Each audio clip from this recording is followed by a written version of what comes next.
বিশ্বনবী সাল্লাল্লাহু আলাইহি ওয়াসাল্লামের দাদা আব্দুল মুত্তালিব একদা কাবার চত্বরে ঘুমিয়ে রয়েছেন। এমন সময় একজন আগন্তুক তাকে এসে বললেন, হে আব্দুল মুত্তালিব, তুমি তয়বা খনন করো।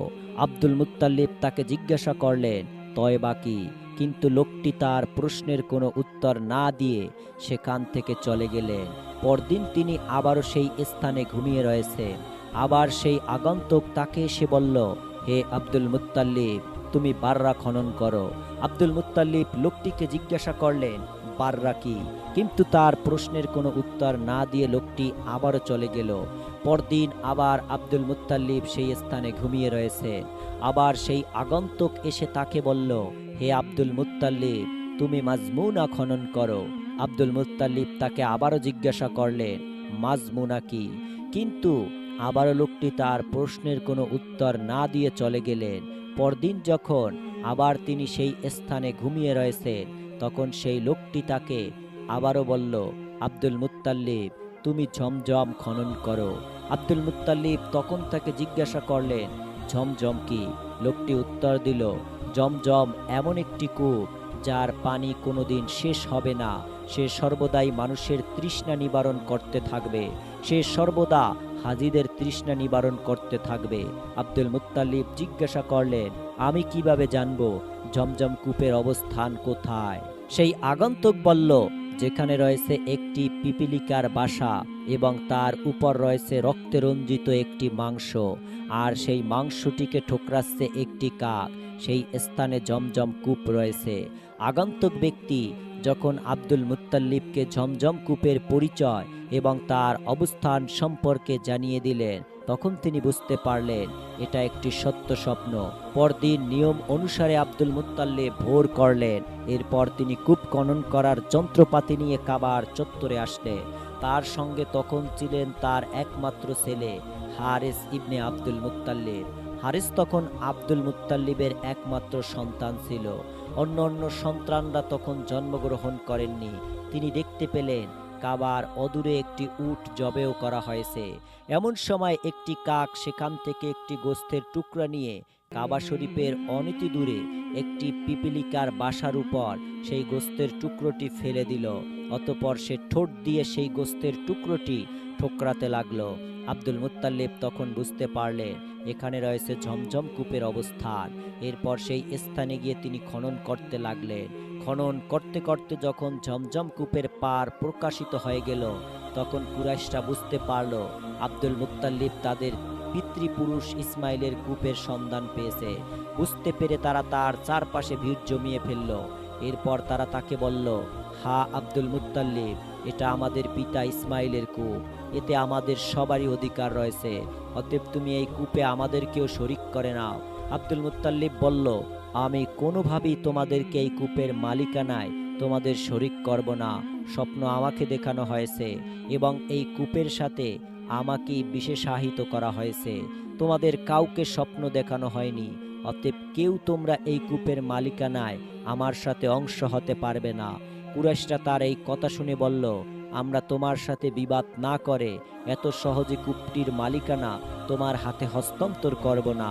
কুরাইশরা যখন তাকে কূপ খনন করতে প্রচণ্ড রকমের বাধা দিতে লাগলো, তখন আব্দুল মুত্তালিব আল্লাহ রব্বুল আলামিনের দরবারে দোয়া করলেন, হে রব্বুল আলামিন, আজ যদি আমার 10টি সন্তান থাকতো তাহলে তারা আমার পক্ষ হয়ে কুরাইশদের সাথে যুদ্ধ করত এবং আমাকে আমার কাজে সহযোগিতা করত। হে রহমানুর রহিম, তুমি যদি একে একে আমাকে 10টি সন্তান দান করো, তাহলে সেই 10টি সন্তানের মধ্য থেকে একজনকে আমি তোমার রাস্তায় কুরবানি করে দিব। অথবা তারা বলল, হে আব্দুল মুত্তালিব, তুমি আমাদের মাঝে ইনসাফ প্রতিষ্ঠা করো। তুমি আমাদের পিতৃপুরুষ ইসমাইলের কূপটিতে একাই দখল করতে চেও না। তখন আব্দুল মুত্তালিব তাদেরকে বললেন, তাহলে তোমরা ঠিক করো কাকে বিচারক নির্ধারণ করতে চাও। কুরাইশরা বলল, এখানে একজন গণক মহিলা থাকে, আমরা সকলেই তাকেই বিচারক নির্ধারণ করলাম। আব্দুল মুত্তালিব বললেন, ঠিক আছে, তাতে আমার কোনো আপত্তি নেই। এরপর কুরাইশরা আব্দুল মুত্তালিবের সঙ্গে সেই গণক মহিলার কাছে যাওয়ার জন্য রওনা করল। সেই দিনগুলি ছিল বৃষ্টির দিন। প্রচণ্ড গরম আর রোদে সব কিছুই যেন পুড়ে যাচ্ছিল। দূর দূরান্ত পর্যন্ত মরুভূমির মাঝে কোনো গাছপালা ছিল না। এমনই এক কঠিন পরিস্থিতিতে আব্দুল মুত্তালিব তার সাথীদেরকে সঙ্গে নিয়ে সেই গণক মহিলার কাছে যাওয়ার জন্য ইয়ামেনের উদ্দেশ্যে রওনা করলেন। যখন তারা মক্কা এবং ইয়ামেনের মাঝামাঝি একটি মরুভূমিতে এসে উপনীত হলেন, তখন তাদের কাছে রাখা সকল পানিগুলি শেষ হয়ে গেল এবং তারা প্রচণ্ড ক্ষুধার্ত ও তৃষ্ণার্ত হয়ে পড়লেন। তৃষ্ণায় তারা এতটাই কাতর হয়ে পড়লেন, তারা সকলেই চিন্তিতভাবে বিশ্বাস করতে লাগলো কিছুক্ষণের মধ্যেই তাদের মৃত্যু এসে যাবে। আব্দুল মুত্তালিব তার সঙ্গীদের ভয় বুঝতে পেরে তাদেরকে জিজ্ঞাসা করলেন, তোমরা এখন কি করতে চাও? সকলে উত্তর দিল, তুমি আমাদেরকে যেই পরামর্শ দিবে আমরা তোমার পরামর্শ মতো চলব, অতএব বলো আমাদের এখন কি করা উচিত। আব্দুল মুত্তালিব তখন বললেন, আমার মনে হয় আমাদের প্রত্যেকেরই উচিত নিজেদের জন্য একটি করে কবর খনন করা এবং সেই কবরে বসে মৃত্যুর জন্য অপেক্ষা করতে থাকা। যখন কেউ একজন মারা যাবে তখন অন্য সঙ্গীরা তাকে সেই কবরে দাফন করবে। সর্বশেষ বাকি থাকবে মাত্র একজন ব্যক্তি।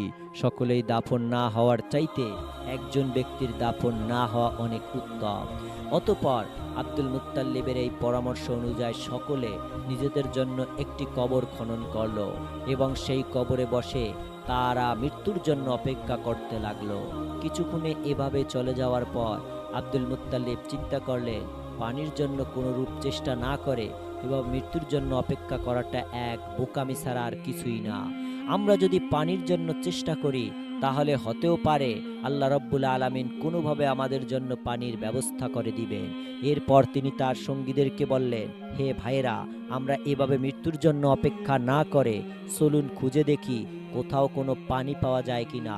যদি আমরা পানির অন্বেষণ না করে এভাবে নিজেদেরকে মেরে ফেলি, কাপুরুষ বলে বিবেচিত হব। আব্দুল মুত্তালিবের এই পরামর্শ কুরাইশরা পানি অন্বেষণের জন্য তাদের নিজের বাহনের কাছে চলে গেল এবং তাদের সকলের বাহনগুলিকে প্রস্তুত করতে লাগলো। যখন নবীজির দাদা আব্দুল মুত্তালিব তার ঘোড়াটিকে রওনা করার জন্য প্রস্তুত করতে লাগলেন, তিনি দেখতে পেলেন ঘোড়ার পায়ের নিচ থেকে পানির ফোয়ারা বের হচ্ছে। পানির ফোয়ারা দেখে তিনি তাকবীর দিতে লাগলেন এবং তার সঙ্গে সঙ্গে অন্যান্য কুরাইশরাও তাকবীর ধ্বনি দিতে লাগলো। এরপর তারা সকলে তাদের বাহন থেকে নেমে এসে সেই পানি তৃপ্তি সহকারে পান করলো এবং তাদের জীবন রক্ষা করলো। অতঃপর তাদের কাছে থাকা পাত্রগুলিকে পরিপূর্ণ করে নিল। এরপর তারা সকলে আব্দুল মুত্তালিবকে বলল, আল্লাহর কসম আব্দুল মুত্তালিব, জমজম কূপ নিয়ে আর আমরা তোমার সঙ্গে কোনো বিভাগে জড়াবো না। যেই আল্লাহ এই ধুধু মরুভূমিতে তোমাকে পানি পান করাতে পারেন, সেই আল্লাহ অবশ্যই তোমাকে জমজম অবদান করতে পারেন। অতএব এখন থেকে তুমি জমজম কূপের একমাত্র মালিক। আমরা আমাদের দাবি প্রত্যাহার করে নিলাম। এরপর সকল কুরাইশরা মক্কা শরীফে ফিরে আসলো। গণকের কাছে যাওয়ার প্রয়োজন হলো না। আল্লাহ রব্বুল আলামিনের পূর্বে তাদের ঝগড়ার একটি চমৎকার মীমাংসা করে দিলেন। আব্দুল মুত্তালিব তো ইতিপূর্বে মানত করেছিলেন যে যদি তাকে আল্লাহ রব্বুল আলামিন 10টি সন্তান দান করেন তাহলে তার মধ্য থেকে একজনকে তিনি আল্লাহর রাস্তায় কুরবানি করে দিবেন। সত্যি আল্লাহ রব্বুল আলামিন তাকে 10 জন সন্তান দান করলেন। আব্দুল মুত্তালিব তখন তার মানত পুরো করার জন্য তার 10 জন সন্তানকে ডাকলেন এবং তাদেরকে বললেন, ও হে বৎসরা, আমি কুরাইশদের কাছ থেকে যখন জমজম কূপ খনন করতে বাধাপ্রাপ্ত হয়েছিলাম তখন একটি মানত করেছিলাম, এই যে যদি আল্লাহ রব্বুল আলামিন আমাকে 10টি সন্তান দান করেন তাহলে তার মধ্য থেকে একজনকে আমি তার রাস্তায় কুরবানি করে দিব। আব্দুল মুত্তালিবের এই সকল সন্তানেরা তার এই মানত পূরণ করতে রাজি ও সম্মত হলো এবং তারা তাকে বলল, হে আমাদের পিতা, তাহলে এখন আমাদের করণীয় কি? আপনি আমাদেরকে নির্দেশ দেন। যেভাবে আপনি আমাদেরকে নির্দেশ দিবেন আমরা আপনার আদেশ মতো কাজ করব। আব্দুল মুত্তালিব তখন তাদেরকে বললেন, তোমাদের প্রত্যেককে একটি করে তীর নাও এবং সেই তীরে তোমাদের নাম লিখে আমার কাছে নিয়ে আসো। পিতার কথা মতো সকলে একটি একটি করে তীরে তাদের নাম লিখে সেই তীরগুলি আব্দুল মুত্তালিবের কাছে জমা দিল। আব্দুল মুত্তালিব তখন তার 10 সন্তান এবং তাদের নাম লেখা তীরগুলিকে নিয়ে মূর্তির কাছে থাকা এক গণকের কাছে গেলেন। এই গণকের কাছে গিয়ে কুরাইশরা তাদের সকল ভালো মন্দ কাজের ব্যাপারে লটারি করত। এজন্য সেই গণকের কাছে 6টি তীর ছিল যাই হোক, আব্দুল মুত্তালিব সেই গণকের হাতে তার 10 সন্তানের নাম লেখা তীরগুলি তুলে দিলেন এবং তাকে বললেন, আমি আল্লাহ রাব্বুল আলামিনের দরবারে মানত করেছিলাম, যদি তিনি আমাকে 10টি সন্তান দান করেন তাহলে তাদের মধ্য থেকে একজনকে আমি আল্লাহর রাস্তায় কুরবানি করব। দয়া করে আপনি এই তীরগুলি নিয়ে একটি লটারি করুন এবং আমাকে জানিয়ে দিন আমি আমার কোন সন্তানকে আল্লাহর রাস্তায় কুরবানি করব। গণক সেই তীরগুলি দিয়ে লটারি করলো এবং লটারিতে আব্দুল মুত্তালিবের সবচাইতে ছোট পুত্র নবীজি সাল্লাল্লাহু আলাইহি সাল্লামের পিতা আব্দুল্লাহর নাম উঠে আসলো। তখন আব্দুল মুত্তালিব নবীজি সাল্লাল্লাহু আলাইহি সাল্লামের পিতাকে জবে করার জন্য তার হাতে একটি ছুরি নিল এবং তাকে নিয়ে জবে করার উদ্দেশ্যে রওনা হলেন। আব্দুল মুত্তালিব যখন রাসূলুল্লাহ সাল্লাল্লাহু আলাইহি সাল্লামের পিতাকে জবে করতে যাবেন, এমন সময় কুরাইশরা তার পাশে ভিড় জমিয়ে ফেলল এবং তারা তাকে বলল, আব্দুল মুত্তালিব, তুমি এটা কি কাজ করছো? আজ তুমি যদি এই প্রথা চালু করো তাহলে প্রত্যেক পিতাই আল্লাহ রব্বুল আলামিনের দরবারে তার সন্তানকে জবে করার জন্য মানত করবে, আর সকলের জন্য তাদের সন্তানদেরকে জবে করা আবশ্যক হয়ে যাবে। এভাবে তো আমাদের বংশধররা শেষ হয়ে যাবে।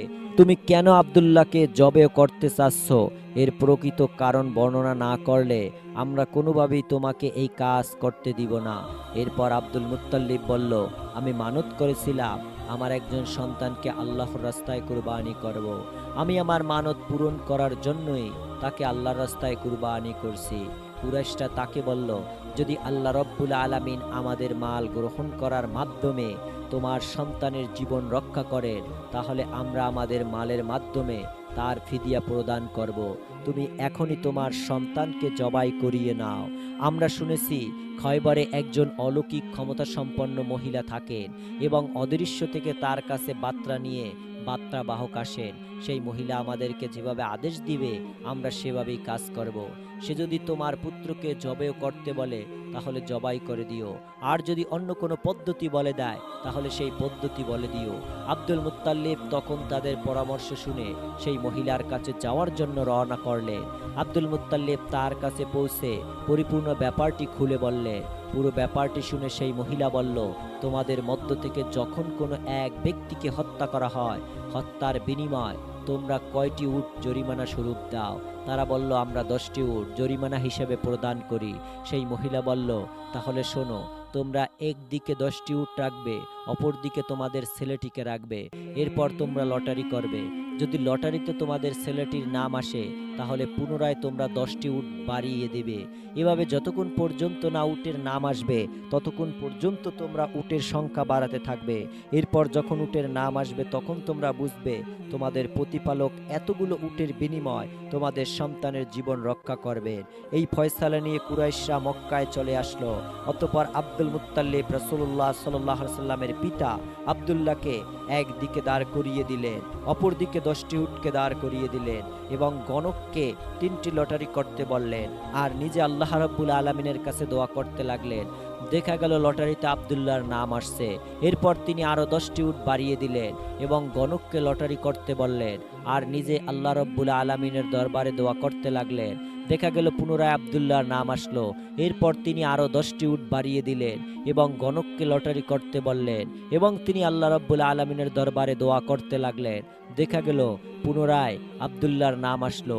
এভাবে বাড়াতে বাড়াতে যখন উটের সংখ্যা 100টি পর্যন্ত পৌঁছে গেল তখন পুনরায় লটারি করতে বলা হলো। দেখা গেল এবার উটের নাম আসলো। কুরাইশরা তখন বলল, হে আব্দুল মুত্তালিব, এবার তুমি 100 উট কুরবানি করো এবং আব্দুল্লাহকে কুরবানির ইচ্ছা পরিত্যাগ করো। আব্দুল মুত্তালিব বলল, হয়তো বা এটা কোনো কারণে হয়ে গেছে, তোমরা পুনরায় লটারি করো। অতঃপর পরপর 3বার লটারি করা হলো এবং প্রত্যেকবারই 100 উটের নাম আসলো। তখন আব্দুল মুত্তালিব নিশ্চিত হলেন আল্লাহ রাব্বুল আলামিন 100 উটের বিনিময় আব্দুল্লাহর জীবন ভিক্ষা দান করেছেন। এরপর তিনি 100 উট কুরবানি করে দিলেন, আর এর মাধ্যমে আল্লাহ রাব্বুল আলামিন রাসূলুল্লাহ সাল্লাল্লাহু আলাইহি ওয়াসাল্লামের পিতার জীবনকে রক্ষা করলেন।